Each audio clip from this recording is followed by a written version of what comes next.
Bonjour à toutes et à tous. Bienvenue dans cette édition spéciale de Corbeau News Centrafrique en direct du studio DAY. Aujourd'hui, on va décortiquer un sujet qui pèse lourdement sur le quotidien de nos compatriotes, le prix du carburant.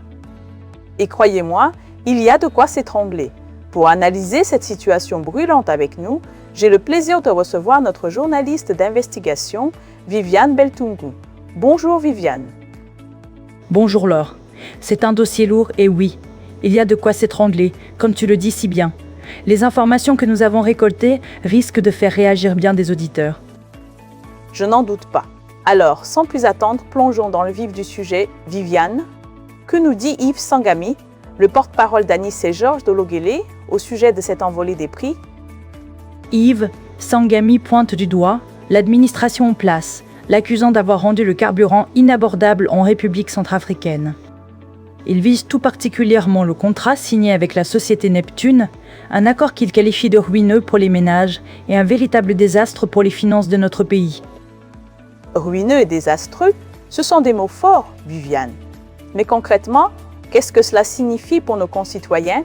Quelles sont les conséquences directes de ce contrat? Laure, c'est très simple.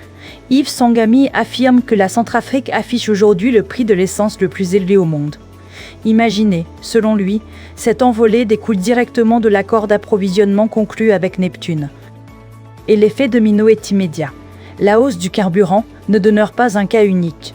Le coût du transport augmente à son tour.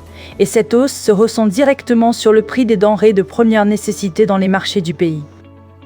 Le prix de l'essence le plus élevé au monde? C'est absolument stupéfiant d'entendre ça. Donc, si je comprends bien, Viviane, nos ménages centrafricains endurent une double épreuve à la pompe et ensuite dans leur panier alimentaire? C'est exactement ça, Laure. C'est une spirale qui asphyxie les familles déjà en difficulté. Et ce n'est pas tout. Ce contrat pétrolier ne touche pas uniquement les consommateurs. Il impacte aussi directement les caisses de l'État et c'est là que ça devient encore plus grave. Les caisses de l'État expliquent cela, Viviane. Comment un contrat qui semble vider les poches des citoyens peut-il aussi vider celles de l'administration? C'est une gestion pour le moins étonnante. Étonnante est un euphémisme, Laure. Avant cet accord avec Neptune, la fiscalité pétrolière constituait environ 25% des recettes fiscales nationales. Aujourd'hui, ce chiffre est tombé sous la barre des 10%. Cette baisse dépouille l'État de moyens vitaux, au moment même où les manques en infrastructures, en santé et en éducation demeurent flagrants. C'est une aberration économique. C'est une aberration, en effet. On parle d'un manque à gagner colossal pour un pays qui en a désespérément besoin et d'après ce que j'ai compris, Viviane, les conditions d'attribution de ce contrat sont-elles aussi les plus troubles? Absolument. Laure. Yves Sangami met également le doigt sur les conditions d'attribution. Selon lui, l'accord a été conclu de gré à gré sans aucun appel d'offres transparent.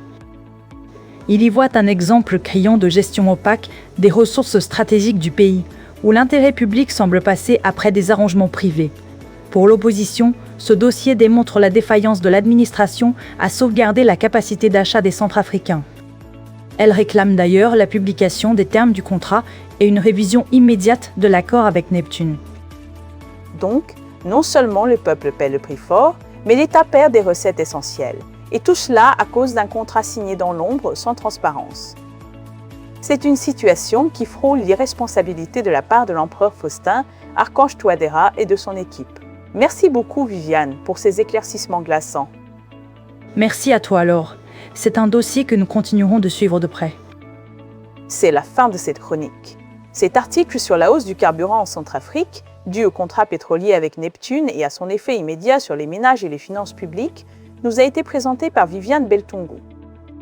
Oui, et il est signé par Anselme Mbata. Si vous avez des informations à nous communiquer, n'hésitez pas à nous joindre via WhatsApp ou par téléphone au 236 75 56 115 23, 23 au 236 74 74 75 63.